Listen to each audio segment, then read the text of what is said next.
সংগ্রামী সাথী ও বন্ধুগণ, এই যে একটি সংগ্রামের মধ্য দিয়ে 5ই আগস্ট বাংলাদেশ একটি নতুন বাংলাদেশে রূপান্তরিত হওয়ার স্বপ্ন মানুষের চোখে ভেসে উঠেছে। এদেশের মানুষ নতুন একটি বাংলাদেশ দেখার স্বপ্নে বিভোর হয়েছে। এই পর্যায়ে দেশের সচেতন জনতাকে, বিশেষ করে আমি বলবো ছাত্র সমাজ এবং আলেম সমাজ, এই দুই সমাজকে আগামীর বাংলাদেশ বিনির্মাণে তাদেরকে গুরুত্বপূর্ণ ভূমিকা পালন করতে হবে। ৭১-এর মুক্তিযুদ্ধকে ছিনতাইয়ের মাধ্যমে পার্শ্ববর্তী বন্ধুরূপী রাষ্ট্র বাংলাদেশের বুকের উপর মুক্তিযুদ্ধের চেতনা বিরোধী মৌল নীতিমালার আলোকে একটি গণ অভিপ্রায়ের বিরুদ্ধবাদী সংবিধান বাংলাদেশের মানুষের উপর চাপিয়ে দিয়েছিল। যেই সংবিধান বিগত অর্ধ শতাব্দীকাল বাংলাদেশের মানুষকে তাদের চিন্তা চেতনা, তাদের হাজার বছরের কৃষ্টি, কালচার, ইতিহাস এবং ঐতিহ্যের বিরুদ্ধে চালিত করেছে। তাই সেই তিক্ত অভিজ্ঞতার ভিত্তিতে আমরা বলতে চাই, 5ই আগস্টের এই বিপ্লবকেও আগামী দিনে বিভ্রান্ত করবার জন্য অনেক ষড়যন্ত্র পরিচালিত হবে। এজন্য এদেশের ছাত্র সমাজকে সচেতন থাকতে হবে, এদেশের আলেম সমাজকে সোচ্চার থাকতে হবে। বিগত স্বৈরাচারী জালিম শেখ হাসিনার রাজনীতিটা আমাদেরকে প্রথমে বুঝতে হবে এবং সেই শেখ হাসিনার রাজনীতির পতনের যে মূল চেতনা ছিল, সেই চেতনাটাকে আমাদেরকে অনুধাবন করতে হবে। আমি বলি, শেখ হাসিনার রাজনীতির ছিল দুটি মূলনীতি। প্রথম মূলনীতি ছিল শেখ হাসিনার প্রতিশোধের রাজনীতি। শেখ হাসিনার রাজনীতির দ্বিতীয় মূলনীতি ছিল বিভাজনের রাজনীতি।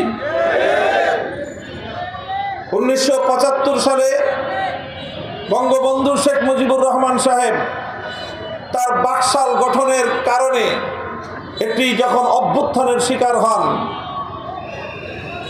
30,000 মায়ের বুক খালি করে বাকশাল বাংলাদেশের মানুষের অধিকার, মৌলিক অধিকারগুলোকে বুটের তলায় পায়ের নিচে পিষ্ট করেছিল, যার অনিবার্য পরিণাম ছিল 1975-এর 15ই আগস্ট। শেখ হাসিনা শুধুমাত্র তার বাবার হত্যাকাণ্ডের কথাই মনে রেখেছিল, কিন্তু এদেশের 30,000 মায়ের বুক খালি করা সন্তানদের কথা সে মনে রাখে নাই।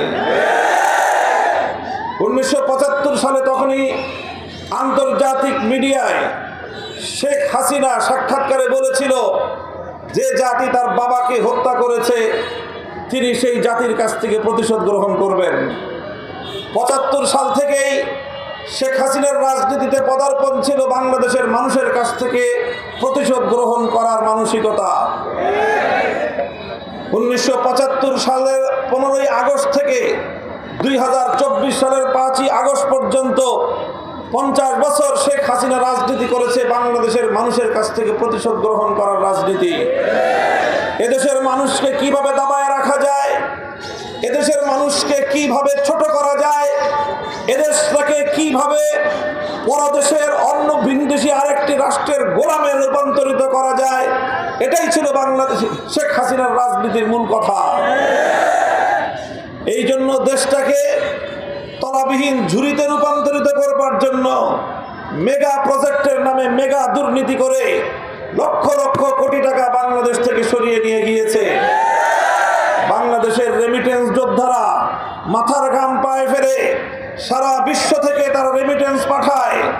এদেশের প্রাইভেট সেক্টরের ব্যবসায়ীরা তারা কষ্ট করে দেশ থেকে উৎপাদন করে বিদেশি রেমিটেন্স তারা দেশে আনে, বিদেশি মুদ্রা তারা বাংলাদেশে আনে, আর সেই টাকা দিয়ে বাংলাদেশ যতটুকু উন্নতির দিকে যায়, শেখ হাসিনার সরকার বিগত 15 বছর ধরে সেই সমস্ত টাকা অবাধে লুটপাট করেছে। এটা করেছে শুধু টাকা লুটপাট করার জন্য না, একটা মানুষের আর একটা পরিবারের কত টাকা লাগে, এটা করেছে বাংলাদেশের মানুষের কাছ থেকে প্রতিশোধ গ্রহণ করার জন্য।